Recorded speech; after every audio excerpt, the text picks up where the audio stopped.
I've been using the iPad Pro 2024, the 11-inch model, for the last week now, and I have some thoughts about it that I want to share with you. Yes, it's expensive, $999. You have to get the new Apple Pencil Pro, basically, because they made the Gen 2 obsolete with this one, and there's some other things. But it is a really nice tablet, and it's super light, super powerful. I've even edited my last 2 videos on it, so I want to share all my last week's experience with you in this video. But before we get into that, I do want to say, if this is your first time stopping by the channel, thank you for being here. If you enjoyed the video, please hit the like and the subscribe button and the little notification bell if you want updates when new videos come out. Now, let's talk about the iPad Pro.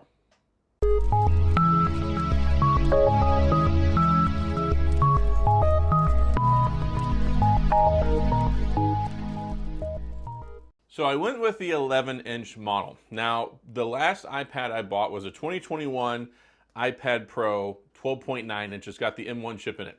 And I was suckered into that by my own misguided belief that because we were getting the M1 chip in that tablet, we were going to get Final Cut Pro. And we did, but it took them 2 years.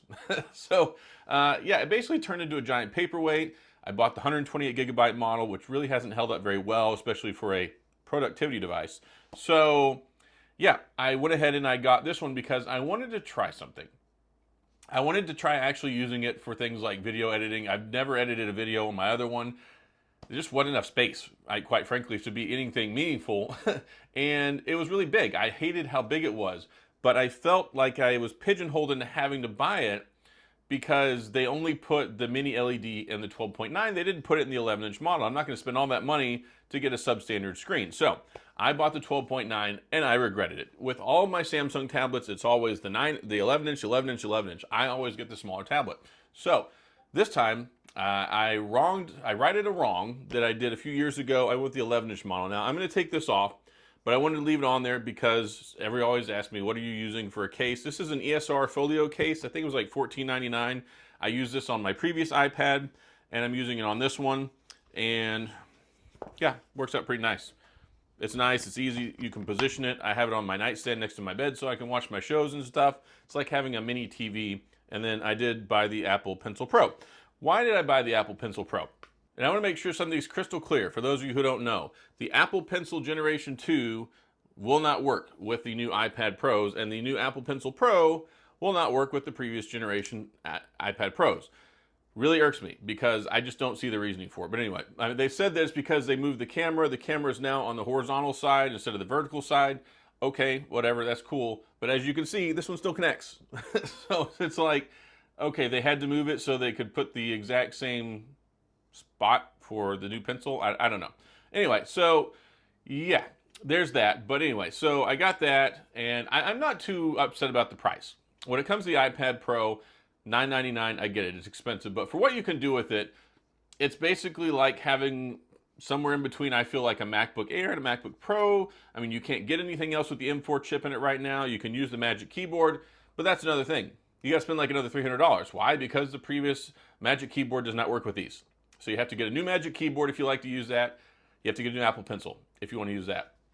Now, the budget Apple Pencil USB-C that came out will work with this, apparently, I believe. But, I mean, if I'm going to buy a new pencil, I'm not going to get that one. So, anyway, I've been using this for a week. Battery life seems to be pretty decent. I saw some other people complaining about standby time not being great. I mean, I haven't had any issues with it. I have watched quite a lot of videos on it. And one thing I do really appreciate is this new screen. So it has an OLED. It has this tandem OLED, which is basically 2 OLEDs combined. Gives you a better screen. So it's supposed to be brighter, high contrast ratio, better black, color saturation, P3 color gamut, all that stuff. It goes down to 10 hertz and all the way up to 120 hertz. And it is a beautiful looking screen. And it fixes one of the problems that I had that I didn't like with my mini LED in the 12.9, which was the screen blooming. And I noticed it quite extensively, especially watching a lot of stuff. I was recently watching Deadwood, and there's a lot of dark stuff, a lot of black as far as nighttime. And it's like it would keep leaving these ghost shadows all over my screen as it would transition from different scenes. And then the screen blooming with the whites. And it's just, it was a nice looking screen, but it had its limitations and it had its issues. So I'm happy they went to LED. OLED 14 years later. So Samsung's been using OLED screens since their very first Galaxy S1 tablet, which is over a decade ago, and it took us 14 years to get an OLED. Now, they do have an anti-reflective coating on the screen. You can't see that because I have a glass screen protector. It's also an ESR one. I paid like $12.99, easy to install, no problems with it. But yes, there is an anti-reflective coating. They do have the nano coating, which is like a matte kind of finish, which is super anti-reflective, but you can only get it in the 1 terabyte or the 2 terabyte model, and then it costs you an extra $100. So you have to really need that capability or want it, and you're going to get bent over a barrel by Apple because that's an expensive entry price. So this one I think I paid $12.99 for. $9.99 is the base model 256. I got the 512. 512 for me is a happy sweet spot. Like, I'm not going to be editing videos on this all the time, but one thing I hate having to do, because sometimes I'll make a trip, like let's say last year I went up to New York City for the OnePlus Open event, and I was gone for 3 days, but I got to take my laptop. It's kind of heavy and clunky, takes up a lot of space in my backpack, whereas I could just take this and use it for like 2 days. So I don't need a 1 terabyte iPad. I don't see the sense in that. It doesn't make sense for me. Maybe it does for you, and that's okay, but for me, it's no, I don't need that. So 512, I think, is a nice compromise between work, productivity, play, and entertainment, because most stuff's streaming nowadays anyway. I'm not downloading a bunch of videos. So there's that. Screen is beautiful. The form factor is amazing. Like, look how thin this is. It's thinner than a phone. So I like that, because I hated how big and clunky and heavy my iPad Pro 2021 was. Sucker's like a brick. I was like a giant weight on my chest, like trying to sit there and watch videos laying in bed at night. So I hardly ever used it. I basically hardly used it at all in the 3 years that I've owned it. I've already used this one in the last week more than I used my previous iPad Pro, which I've owned for 3 years. So that says something. Stereo speakers on here are great. USB-C charging, love that. 4 microphones built in, Bluetooth. Camera, from what I've seen, is pretty good. Like, I don't go around taking pictures with cameras. I'm pictures with tablets, tablet cameras particularly. Maybe I will. It's funny, because when I get the iPad mini a few years ago, I went and I did a camera review on it, and people actually really enjoyed it. So I don't know. Maybe this weekend I'll go out and snap some pictures, but they look great on here. Solid camera, solid selfie camera, and yes, the camera orientation is on the landscape side now. It's on the top horizontally. So you can use it like this whenever it's connected to your Magic Keyboard, if you're just holding it. And I think it's more intuitive. It's good that they copied Samsung in this regard, and I'm glad they moved it away. I didn't really care that much, but it does work better. It's more functional this way than having it up here on the top. So the volume buttons, power button on the top, all that jazz. And it's just so lightweight. Like, it's so lightweight, easy to use. And I edited my last 2 videos on this, and it's as powerful as my M1 Pro and my MacBook Pro 2021. So that's an incredible amount of processing power in a tablet. So I processed a 10-minute and 50-second video the other day, and it took almost 13 minutes with my iPad, well, with my MacBook Pro, but it did it in like 11 with the iPad. So I'm like, wow, that's really impressive.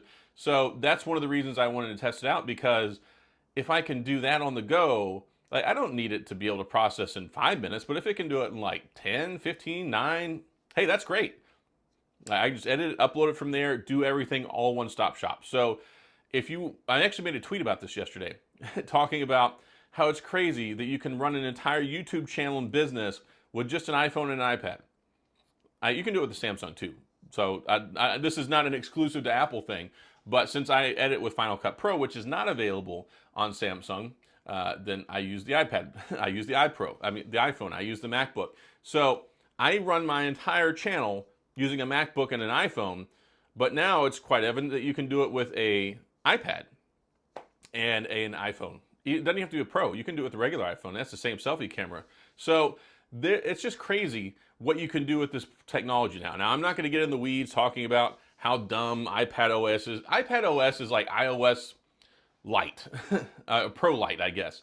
There's not a whole lot there. Basic multitasking, it's not that great. I think Samsung does it better. Of course, Samsung has the desktop client software with DeX.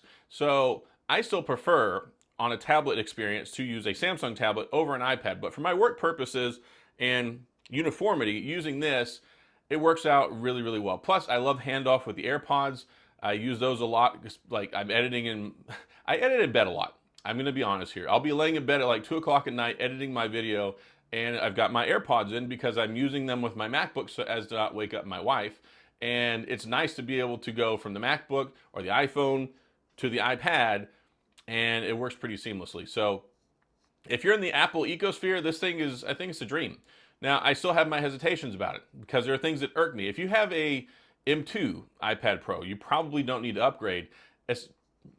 I'm sure the benefits are a little bit better because you're going from an M2 to an M4, but you got to buy a new Apple Pencil, you got to buy a new Magic Keyboard, you got to buy a new case, you got to buy all this new stuff, and I don't know how much of a realistic benefit it is. Yes, it is lighter. I mean, the 11 inch comes in at just under 1 pound.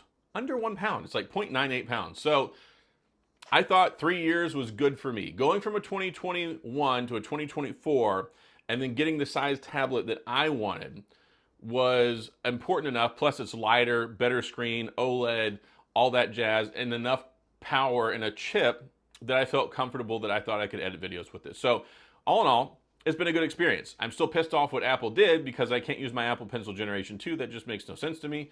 But, or also, they had to change it so that you can, buy a new Magic Keyboard.